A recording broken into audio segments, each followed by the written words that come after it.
Hello everyone! Did you know that you can upload Excel files directly into the Power BI service, and with the click of just a few buttons you can create a dataset as well as a report, all while inside of the Power BI service? Stay tuned to find out how.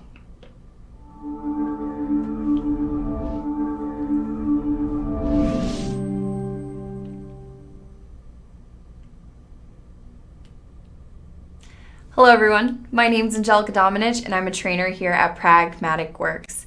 If this is your first time visiting our YouTube channel, make sure to hit that like and subscribe button below to stay up to date with all of the videos that we post.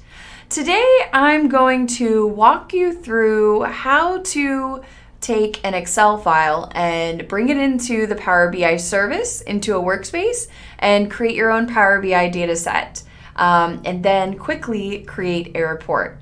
Now, this is probably geared more towards the beginning Power BI user, so if you are a seasoned pro, then this may not be the video for you. But this is a really cool way for you to create a report and a Power BI dataset very quickly with just the few clicks inside of the Power BI service. So grab your spreadsheets and let's head over to powerbi.com to get started.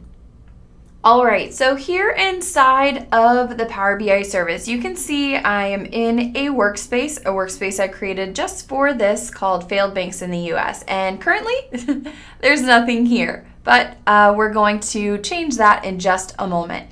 So you have a couple of options here, but if you select New, you will see from this list, we can select Data Set. So I'm gonna go ahead and select this here. And now you see we can add data to start building our report. And you have a couple of options. You can bring in an Excel file, a CSV file, or manually paste and enter in the data. For this example, we are going to select this Excel option here. And we are going to search for the file that we would like. And for this, I'm going to bring in this bank list Excel file and then select import.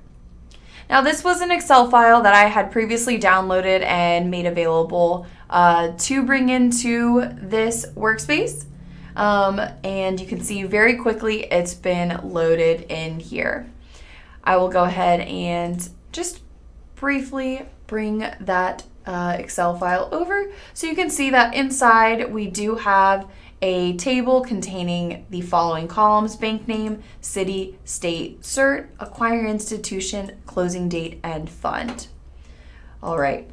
Now here inside of the workspace, you can see that we now have a data set, and I'll take you back and we'll take a look at this in just a moment. But now we have a few options. You can see that we have the following columns available here to us, and is the same columns that we saw in the Excel file just a moment ago. Now we have the ability to give other people access to this data set now. We have the ability to create a report with this data set, and we can select auto create or start from scratch. And for this, we are going to go ahead and select auto create, and let's see what Power BI comes up with for us here now. So very quickly you will see that it will work on generating a new report for you based on the data that you have loaded. You can see the report is already ready, and here it is. So it will very quickly generate a report for you based on certain columns of data. You can see that it is bringing in the cert and state column here.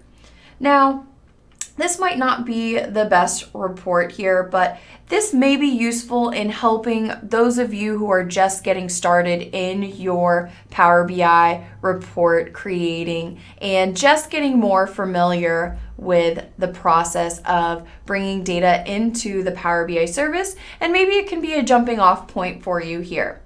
Now, If this was not what you wanted here, don't worry, you don't have to stop here. You could select save a copy if you wanted to keep this in the workspace, and I'm going to go ahead and save it just so we can have this if we want to compare to the report we are going to create. Now I'll call this failed banks auto created. That way we know which report this one is.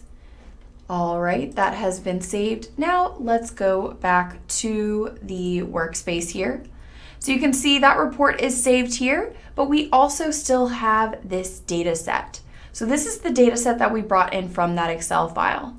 Now we can select the ellipses here, and we can then select create report. And now we can create our own report if we did not like the other one that was auto-created for us. They are generated by Power BI. And so maybe we had some other questions that report that was auto-generated was unable to answer for us. Maybe we wanted to know which cities in which those banks failed. So what we could do is we could go in here and we could make a selection from the visual gallery here. I'll select the stacked bar chart. And then we can expand the table here, this query 11. We could go in and rename this if we would like to. But I'm going to select the bank name and the state columns now. And you'll see that it automatically added them to the y-axis and the state column to the legend. I'm going to drag and drop this down here now. And actually, let's bring bank name into the x and state into the y. Now, very quickly, we can get a nice visual showing us the states that had the most failed banks, and we can easily analyze this here. Now, let's say we didn't want to look at this at the state level. We could bring in the city column here, and very quickly on the fly, we have now created a hierarchy that can allow us to easily drill down into the data here at the city level if we would rather look at it that way. So we could keep both of those columns on here now, and we can analyze the data very quickly and very easily at both the city and the state level. We could then go in and select file, save this report, and we could call this our failed banks US report. And if we go back to our workspace, we can see that we have two reports created off of one data set that we just created just a few moments ago by bringing that Excel file into the Power BI service. All right, thank you for watching. I hope you enjoyed this video and you find it helpful in your Power BI journey. But if you are looking for more content from us here at Pragmatic Works than what we put out on our YouTube channel, make sure to check out the link in the description below to gain access to our on-demand learning platform, where we have classes on Power BI, Power Apps, Power Automate, Azure, DAX, just to name a few. Thank you for watching, and I hope to see you in the next one.